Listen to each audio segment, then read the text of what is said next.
Thank you for joining the U.S. Army Corps of Engineers Northwestern Division for today's Missouri River Basin Conference call. This call is provided as a courtesy to congressional representatives, tribal, state, and local government officials, including levee sponsors and emergency managers and the media. I'm Eileen Williamson, and I will be your moderator. This call is recorded and placed on the Defense Video and Imagery Distribution Service for media reuse at www.dvidshub.net/unit/USACE-NWD. Your participation acknowledges your consent to be recorded. All lines should be on mute. To unmute your line, to ask a question, press *6 or use the WebEx app to come off mute by clicking the microphone. If the forced mute function does not work on your phone, please use your phone's own mute function and do not place the call on hold. The question and answer session will take place at the end of the call. Today's call, we have Doug Cluck from the NOAA National Center for Environmental Information, from the National Weather Service Missouri Basin River Forecast Center, Kevin Lau. Missouri River Water Management Division, we have John Remus and his staff. And from the Kansas City District, we have Judd Knieven, and Omaha District, we have Oliver Berglund to provide updates on flooding response. With that, I will hand the call over to Doug Cluck. Yes, good afternoon, everyone. Thanks for being on. Thanks for the Corps for inviting us. I'm going to go through, as we usually do, a few particulars about the past climate, current climate, and what's coming. So let's dive into it. Thank you. All right, so the last 90 days on the left, we're looking at temperature. On the right, we're looking at precipitation. On the left, we're looking at the departure from normal, if you will, in terms of temperature over those 90 days. So early April to now, more or less. Well, the yellow to orange to red colors are above normal, whereas greens and blues and such are below normal in terms of temperature on the left-hand map, that is. And we're saying that for that period, most of the region, especially in the lower basin, was above normal in terms of temperature. Not a big surprise there. A little bit below normal as we go north and west. Now, in terms of precipitation, which is important, obviously, to the Missouri Basin, we see the greens to purple colors are above normal in terms of precipitation. Now, we're looking at, as we all know, we had a major flood event here, and you can look at southeast South Dakota, for example, and across Nebraska, where prolific rains fall more recently. But generally in the lower basin, you can see a lot of green there, especially along the Missouri River for that period, 90-day period. If you look west, though, you're seeing some reds, which mean less than 50% of normal precipitation, especially in Nebraska Panhandle, portions of Wyoming and such. And then some yellows and browns where it's also below normal in terms of precipitation during that three-month period, 90-day period. Let's go to the next map, because this next slide will show the last 30 days. Again, temperature on the left. Really, when you see yellow and that light green shading, we're pretty close to normal. So I'm going to say temperature is generally pretty close to normal until you go a little further south and west. But generally, our temperatures weren't phenomenally high or low during June for the most part. We might have had a couple of days that were hot, but we also was tempered by some cooler days. Percentage of normal precipitation, there's that big splash, if you will, over South Dakota and northern Nebraska, even into eastern Nebraska, down through into Missouri and such, above normal precipitation. Also want to point out southwest Kansas, although that's not necessarily in the Missouri Basin. That was an area of deep drought earlier this year. Going upstream, especially in Wyoming, we see that dryness signal, if you will, continuing over the last 30 days. Dakota's sort of half and half or whatever, the western part of South Dakota anyway, being relatively dry. And I'll say portions of Montana too, but not spectacularly dry. Certainly not as dry percentage-wise as Wyoming. Let's go to the next slide. Looking at soil moisture sort of from a couple different angles, if you will, a couple different models that kind of look at this. Sort of a deeper soil moisture analysis on the left from the Grace satellite, actually, information. You see that yellow areas, yellow to red areas are sort of drier, and of course that blue area or bluish areas are wetter than normal. Sorry, I don't want that thing making noise. So again, I'm kind of repeating myself yet again. And if you look at both maps, they sort of agree with each other, especially in that corner of southeast corner of South Dakota, Nebraska, and all that, where we had the heavy rains. But dryness sort of introducing itself again in deeper soil profiles as you sort of go up the river, and really focused on western Nebraska, northeast Kansas, Wyoming, etc.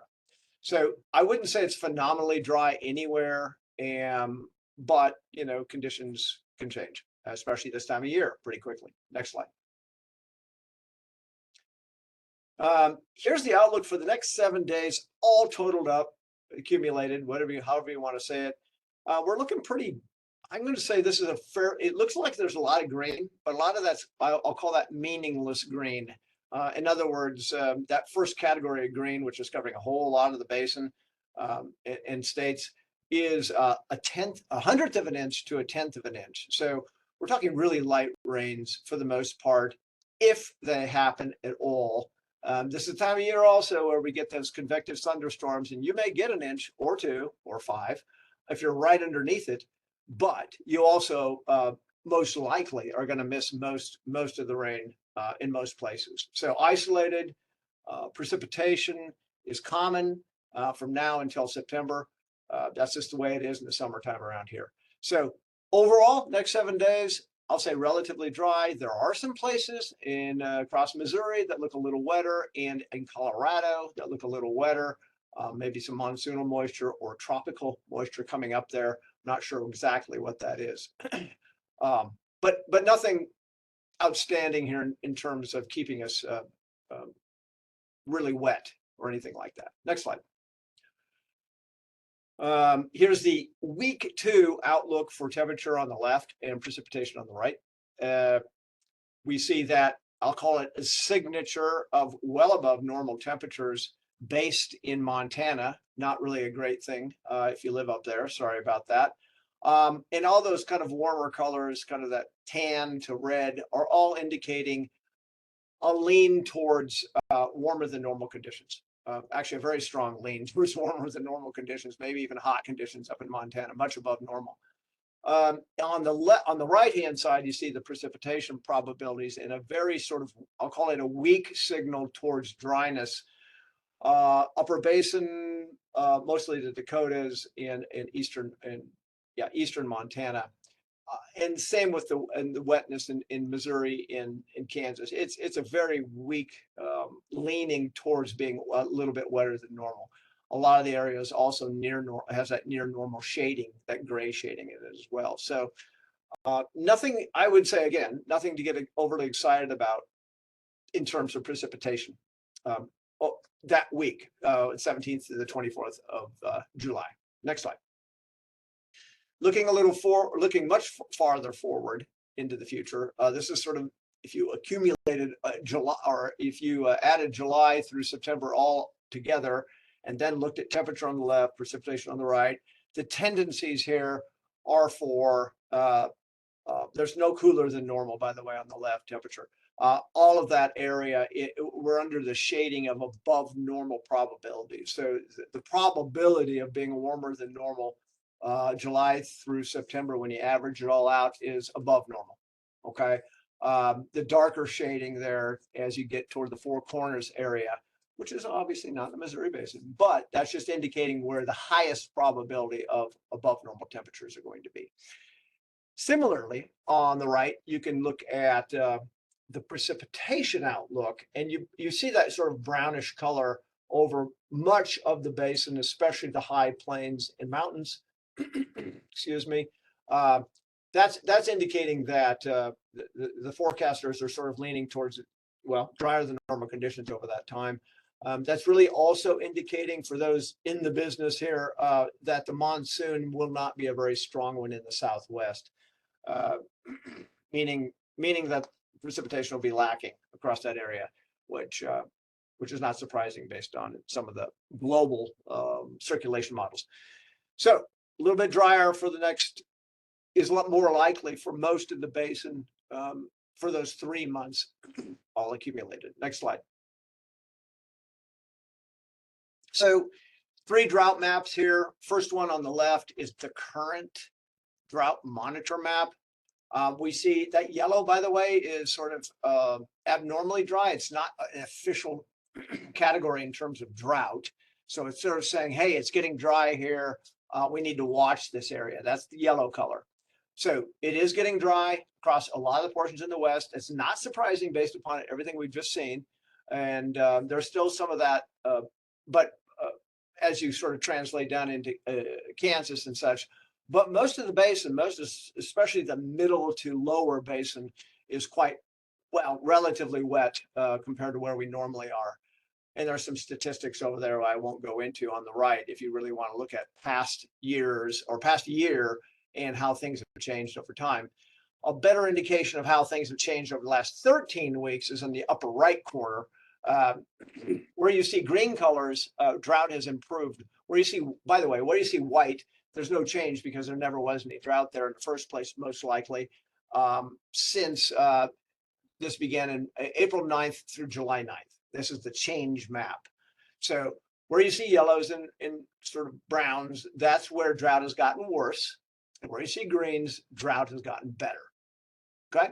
And then finally, in the lower right is the drought outlook that goes through the end of September. So sometime during late September, the outlook is for all that yellow area to at least get into a D1 situation. And that's not surprising, again, based upon what we're seeing so far and the forecast for sort of that high plains and mountainous area of the basin. So some drier conditions coming in terms of being below normal precipitation through September.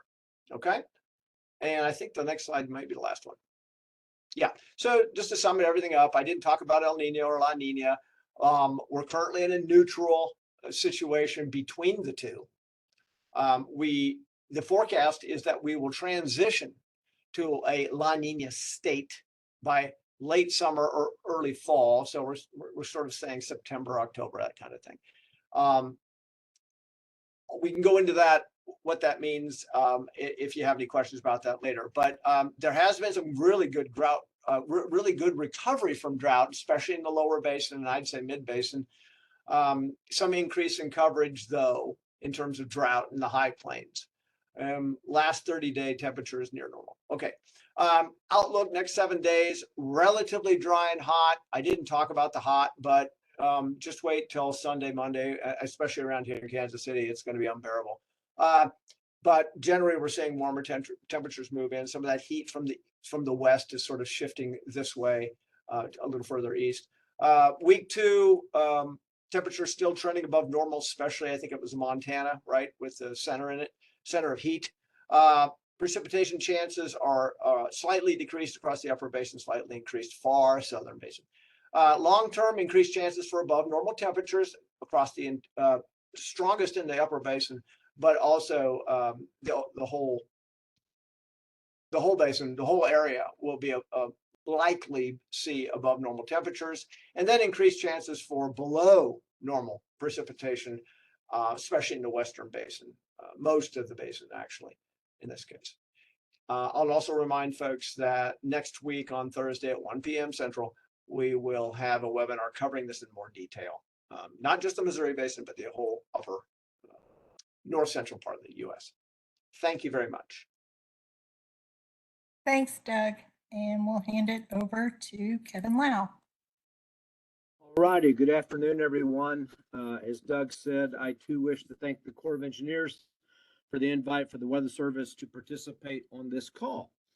Mountain snowpack, of course, has melted out.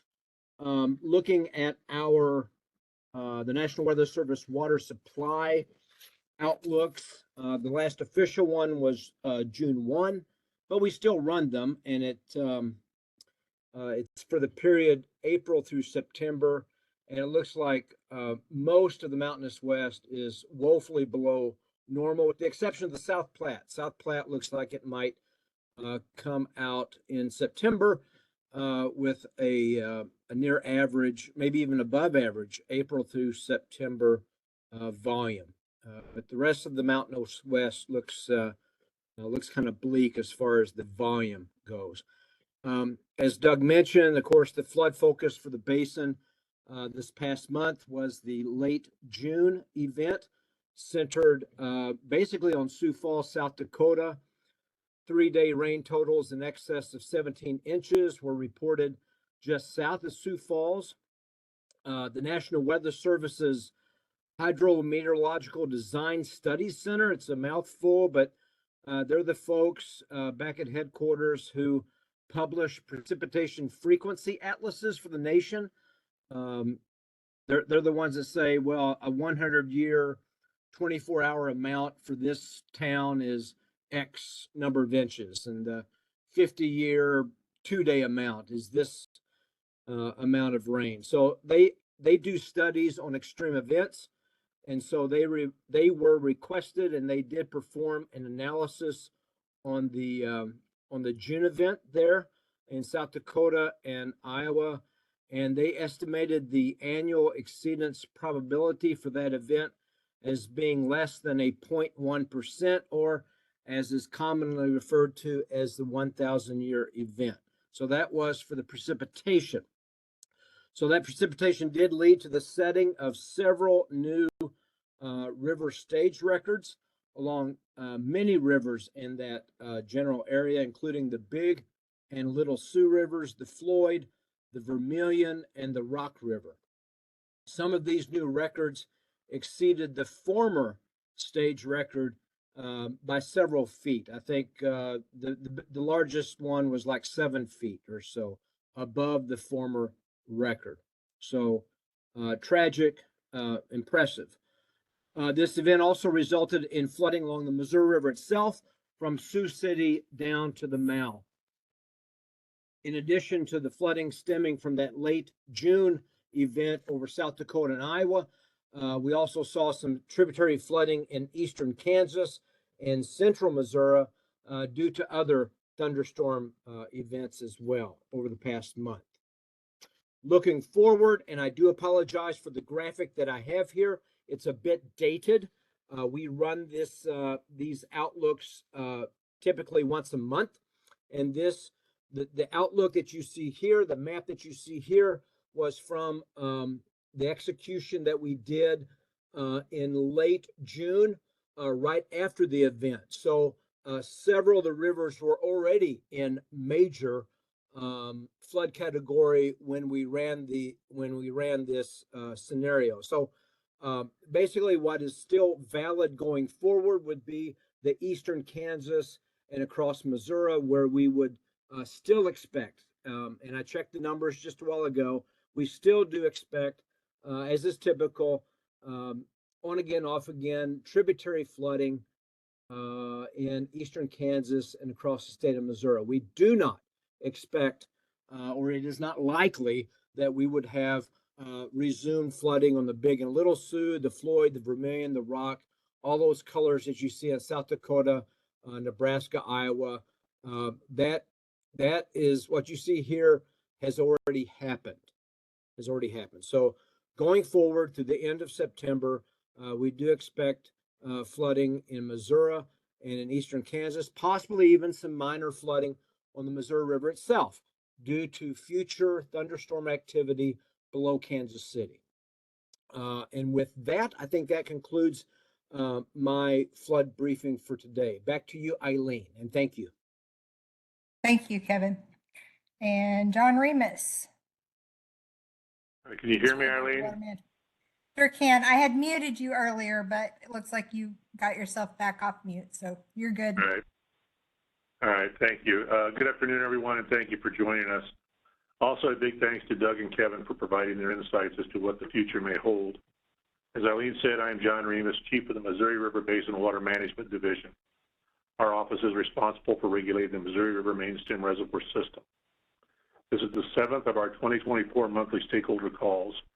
I will provide some general remarks, and then I will turn the discussion over to my senior staff for more detailed information.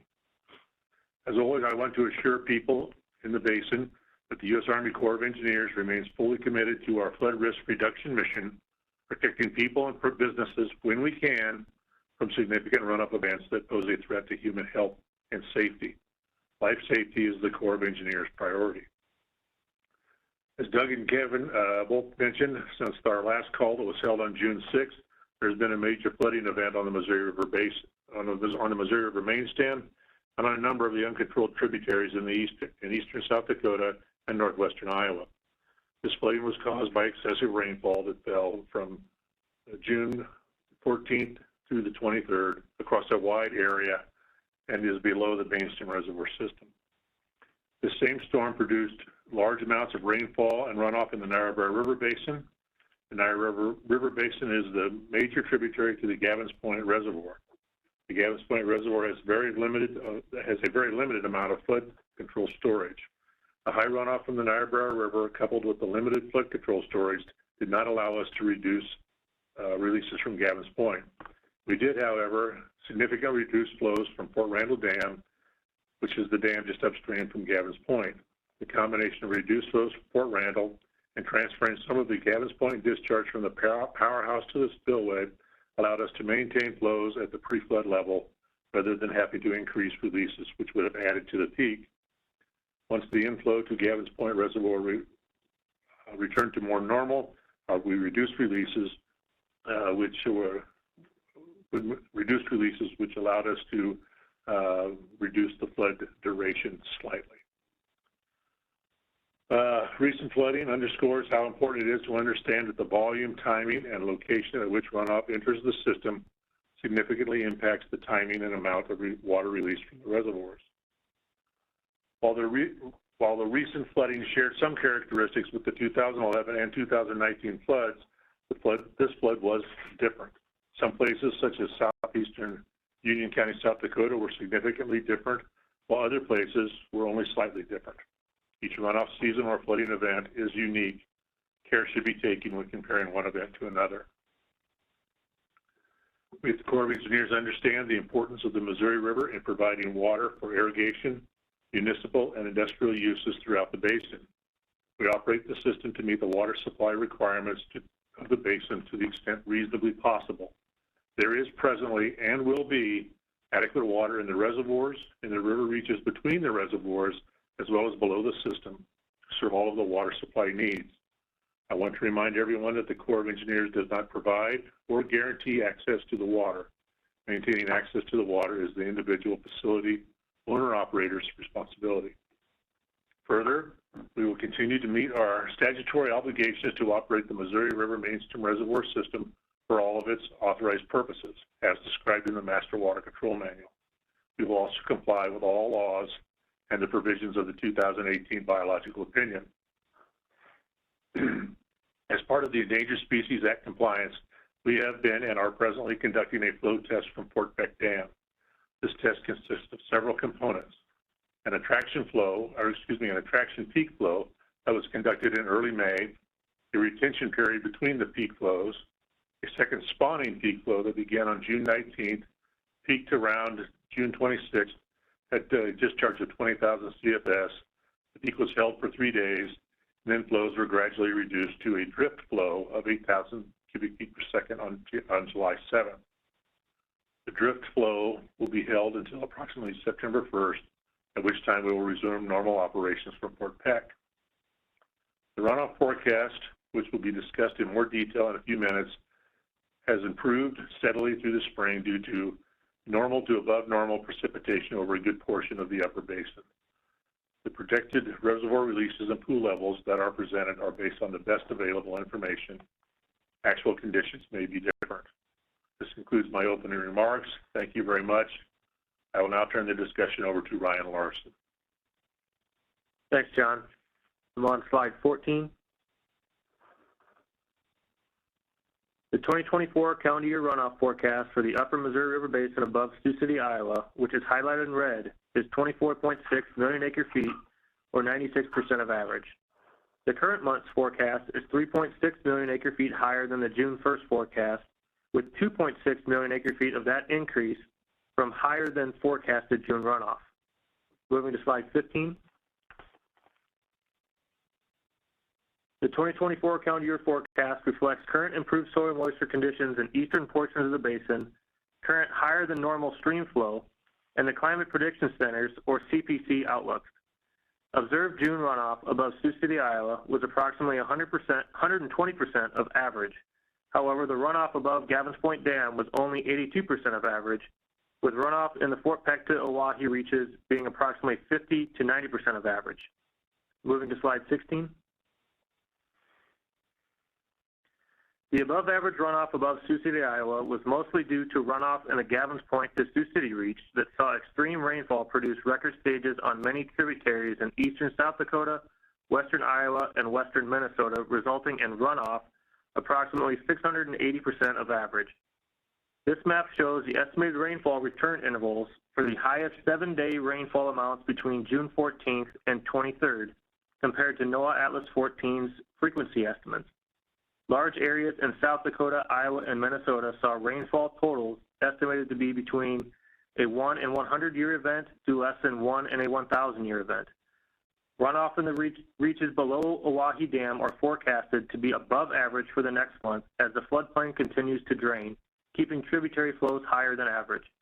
However, runoff in the reaches above Oahe Dam are forecasted to be below average due to the dry soil conditions and increased chances of above normal temperatures and below normal precipitation shown in the CPC outlooks. Moving to slide 17.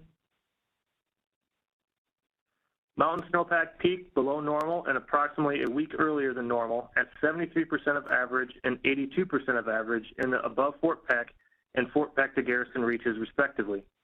Despite multiple late season snowstorms in the Rockies, mountain snowpack in both reaches quickly melted, completely melting by the third week of June, or approximately 3 weeks earlier than normal. In summary, the 2024 calendar year runoff forecast is 24.6 million acre-feet, or 96% of average. I will now turn it over to Kevin to talk about system regulation. All right, thank you, Ryan. So the Gavins Point releases averaged 26,000 cubic feet per second in June. Releases were lowered to 13,000 cubic feet per second from June 28th to July 8th in response to the high flows downstream, and they are currently at 18,000 cubic feet per second. Releases are forecast to gradually increase over the next several days as needed to meet downstream navigation targets.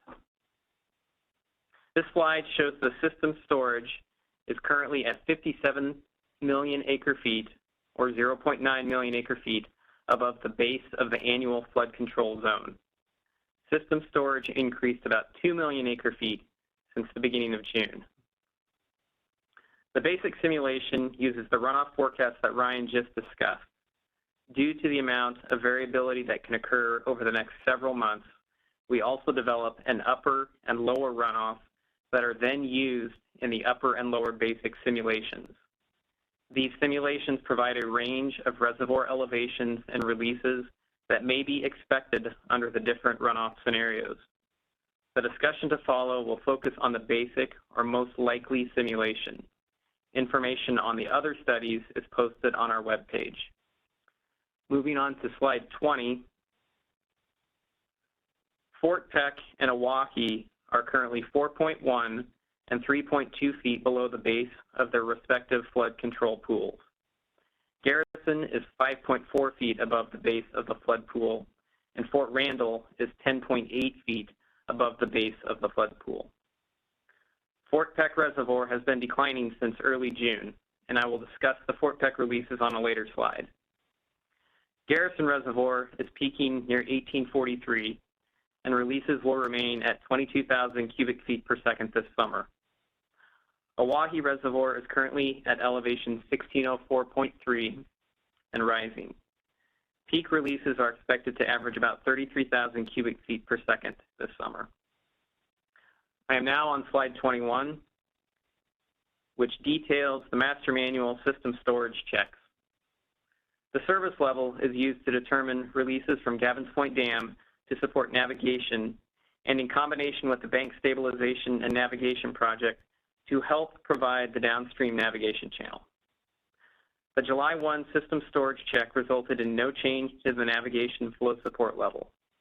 Releases are currently being set to provide flow support at a level 500 CFS below full service. For this service level on the basic simulation, Gavins Point monthly average releases typically range from about 29,000 to 33,000 cubic feet per second. However, due to the high tributary inflows, releases are currently much lower. Future releases will depend on downstream conditions and may be adjusted in response to downstream flooding.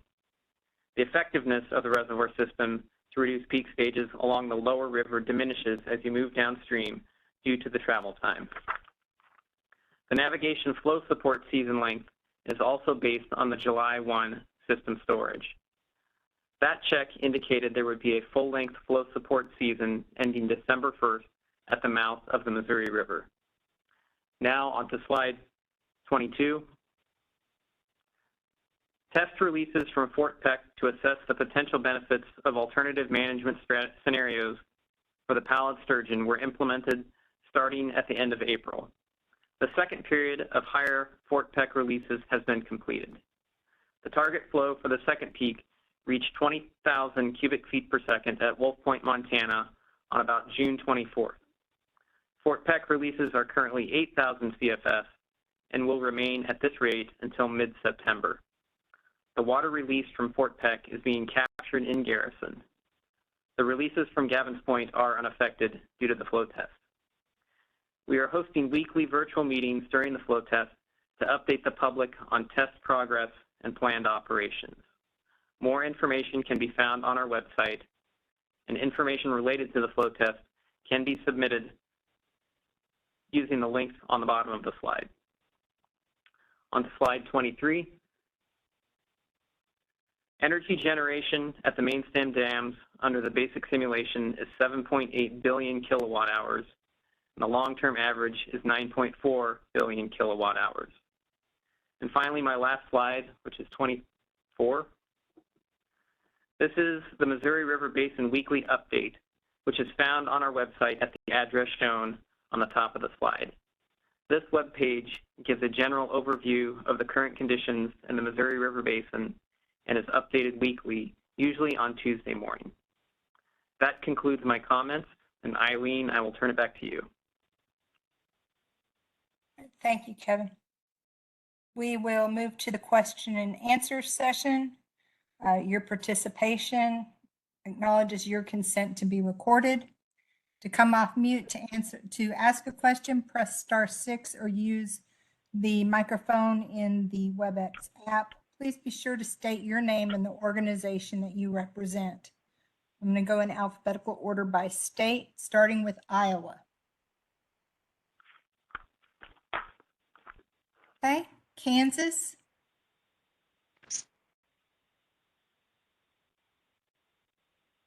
Missouri.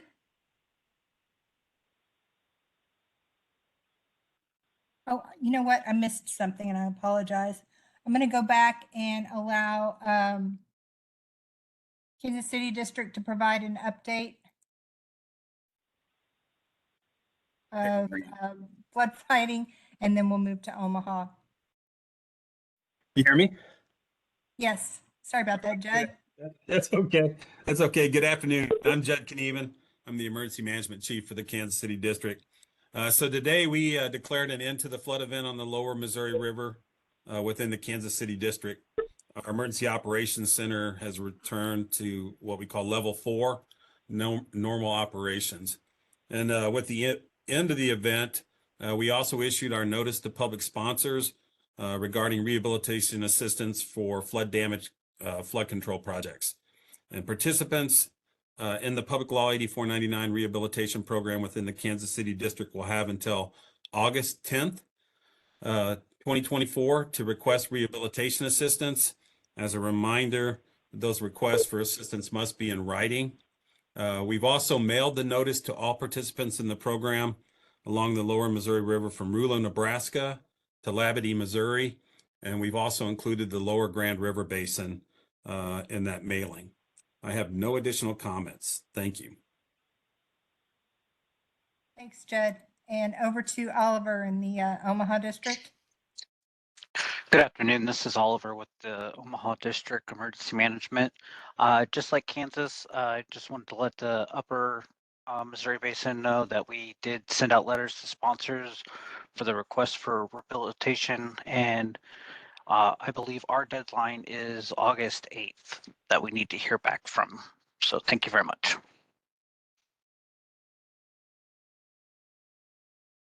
Thanks, Oliver. Okay, I've got one question in the chat, and then I'll go back to going in alphabetical order by state. The question in the chat is, can Kevin Lau or Doug Cluck talk specific prediction amounts for flooding in Missouri and Kansas from July to September? What does the Corps plan to do about flooding in Missouri and Kansas? And can someone explain what D1 means for soil moisture in the lower basin? Specifically looking for information related to Kansas City and St. Joseph, Missouri, Atchison, Donovan, Hiawatha, and Elwood, Kansas areas. And that is in the chat if you need to refer back to it. I'll quickly talk about the D1 category. So D0 is obviously the category that's less than that. This is Doug Cluck, by the way. D0 is saying it's getting dry, anomalously dry, but not quite to the drought level.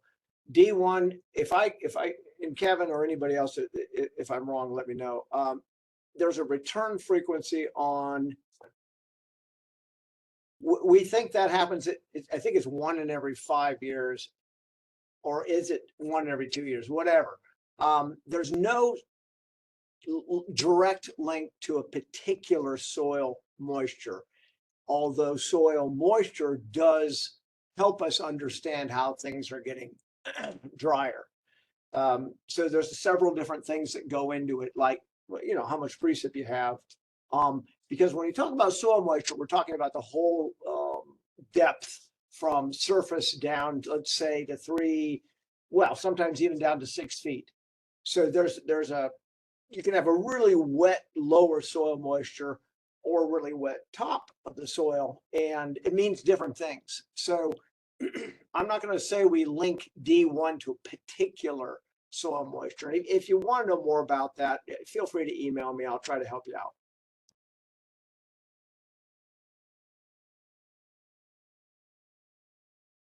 Over to you, Kevin Lau.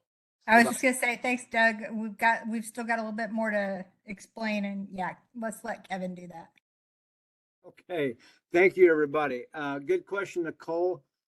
Basically, just in general, we're looking at typical flooding across eastern Kansas, the state of Missouri. If you want to reach out to me via my email that's shown on the screen now, I can show you on the web where to go to find site-specific probabilities for flooding at any location. So it's more than what I should probably spend on today's call, but I'm happy to be able to talk you through it if you want to contact me after the call. I hope that's okay. Thank you, Doug. Kevin, thank you. All right, so back to the alphabetical order by Eileen, state. there's still a little bit more in that question there. It says, what USAID plans to do about flooding in Missouri and Kansas? Yeah, we'll let Judd I'll take that from a water management point of view. As Kevin Stamm said, we will adjust flows when we can in response to downstream flooding. However, If you look at Gavins Point and the distance, the travel time to get down to Kansas and Missouri, that's 5+ days. So our ability to react is quite limited there. I don't know if Judd would like to talk a little bit about what the emergency management may be able to do from his point of view about flooding in Kansas and Missouri. Yeah, this is Judd. So, generally this time of year, really, we're just subject to localized heavy rainfall. And although Kevin said we still have a chance to see minor, moderate flooding down here, our chances do fall off during this period a little bit. So we're not too concerned about it. Our levee systems performed very well during this last event. We don't expect to see a lot of damage to any of them. So barring no exceedingly heavy rainfall, they should perform very well if flooding presents itself again. Over. All right, thanks, Judd. Okay, now back to the list. State of Nebraska. If you have any questions, *6, unmute, state your name and organization you represent.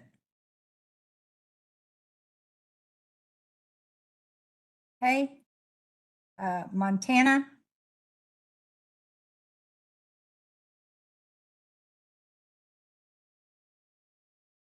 North Dakota.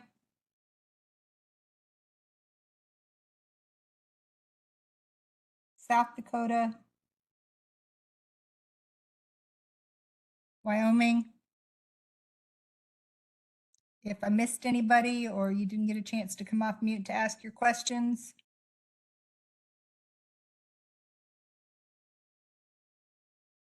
Okay, I'll hand it back to John for closing comments. Thank you, Eileen. As I stated in my opening remarks, life safety is the Corps of Engineers' priority. As we transition through the summer here and into the fall, people will be spending more time on or near the water, whether that is for business, such as irrigation and navigation, or for pleasure, such as fishing or boating.